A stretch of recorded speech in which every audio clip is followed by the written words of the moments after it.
Fabrice Corricon, je suis le directeur du site de Tépenier Pharma & Cosmétiques. Nous sommes sous-traitants pour l'industrie pharmaceutique et cosmétique. Et le site est basé à Mortagne-au-Perche, dans l'Orne. Ça fait 7 ans que j'ai rejoint cette entreprise. Ça fait 6 ans que j'occupe ce poste-là. Ce qu'on remarque, c'est un changement quand même assez important sur le rapport au travail des collaborateurs. Voilà, je pense que le Covid a laissé des marques, a fait prendre conscience qu'il n'y avait pas forcément que le travail aussi dans la vie. On est dans une phase d'adaptation, nous encore. Alors on a par exemple déployé le télétravail qui n'existait pas avant cette crise Covid, très peu. On constate aussi un turnover beaucoup plus important, qui est 2 fois plus important que ce qu'on a pu connaître avant le Covid, notamment la jeune génération qui n'a pas le même sentiment d'appartenance à l'entreprise et qui zappe assez vite. On est obligé de s'adapter en termes de recrutement. Donc voilà, donc les principaux changements, c'est vraiment ce rapport au travail, cette culture du travail qui est différente. Ça se traduit pas forcément par des baisses de performance, mais avec un turnover qui est quand même beaucoup plus important. Donc le rapport managérial et le management, notamment le management de proximité, doit s'adapter, doit être vraiment à l'écoute des collaborateurs, de manière à les inciter à rester plutôt qu'à partir.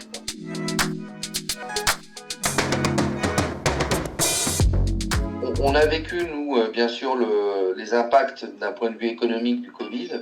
C'est l'année 2021 où on a eu vraiment l'impact, puisqu'en tant que sous-traitant, on avait un petit décalage. L'année 2022 s'est traduite par une relance où on est revenu au niveau d'activité auquel on était avant le Covid. Et cette année, c'est une année extraordinaire puisqu'on est sur une croissance à 50% de notre chiffre d'affaires. Donc ça c'est une vraie satisfaction. Ça permet d'embaucher de nouvelles personnes, de staffer comme il faut les services support aussi. Donc l'après-Covid est plutôt très positif pour Tépenier.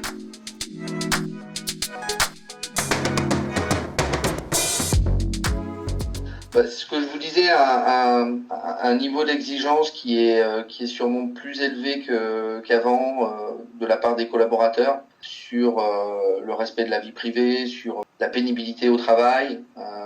Donc on travaillait déjà dessus avant le Covid, mais on a déployé des organisations en interne avec des relais HSE justement qui sont vigilants sur tous ces aspects-là. On travaille beaucoup avec les partenaires sociaux aussi pour le bien-être au travail. On va organiser prochainement une journée justement sur le thème du bien-être au travail. Donc on est quand même beaucoup plus à l'écoute sur ces aspects-là qu'avant le Covid.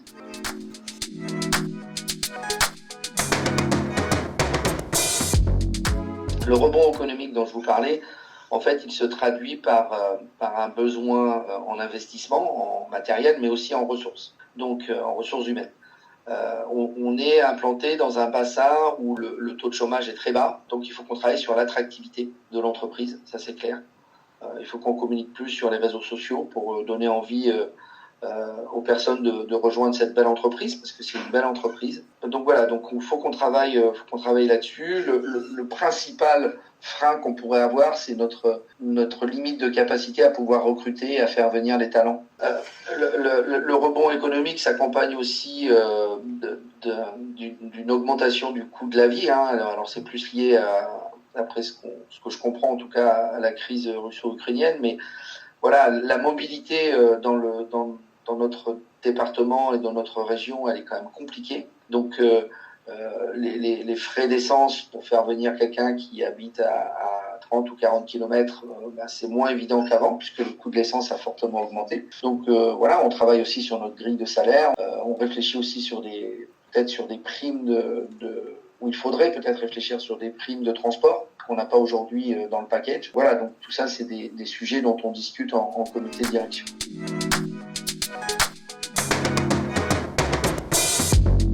Ce que j'attends prioritairement, c'est qu'ils soient à l'écoute de leurs équipes, qu'ils donnent du sens à toutes les décisions qu'on peut prendre au niveau de la direction, donc qu'ils relaient en fait tous les messages, qu'ils soient bien conscients que l'avenir passe par ces ressources humaines, par leurs équipes, par la formation, par leurs compétences. Je pense que l'enjeu pour nous, c'est plus les aspects managériaux, comme vous dites, que les aspects techniques. Les aspects techniques sont maîtrisés chez Tépenier. Là, les aspects managériaux, on a du travail à faire et il faut former en fait, former nos managers de manière à ce qu'ils aient les bonnes postures, qu'ils aient le bon discours vis-à-vis des équipes. Alors, on peut faire appel à du coaching. On l'a fait avec Pascal Bocquet sur un manager chez nous. On renforce le montant des budgets de formation. On déploie ce qu'on appelle aussi le tutorat, qui est très très important. La personne qui arrive doit avoir un référent qui est capable de le former et de l'accompagner dans son parcours chez Tépenier.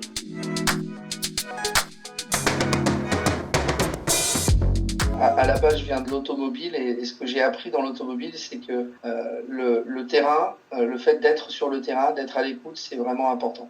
De comprendre, de prendre la température, de comprendre les problèmes, d'aller physiquement sur place pour voir exactement comment les personnes vivent leur métier, quels sont les problèmes qu'ils ont. Et après, les dirigeants, c'est juste des facilitateurs. C'est des personnes qui comprennent et qui essaient de trouver des solutions et de donner les moyens pour que les équipes fassent la performance.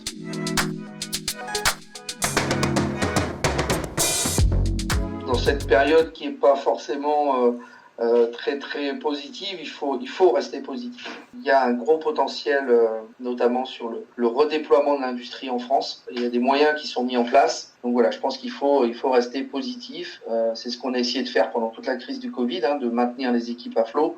C'était pas évident. Donc voilà, il faut positiver, il faut aller au contact avec un esprit positif et donner des messages positifs. Je pense que c'est le plus important.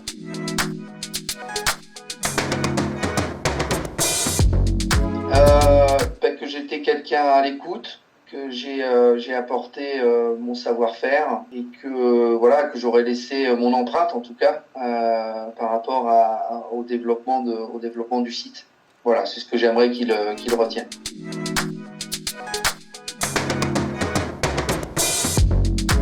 C'était intéressant d'aborder ces sujets.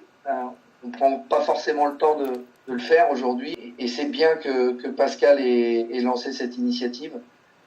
Pascal, c'est quelqu'un avec qui je travaille depuis des années. Et je pense qu'il a bien compris la nécessité de se mettre à l'écoute des entreprises et des dirigeants et des équipes de manière à les faire progresser.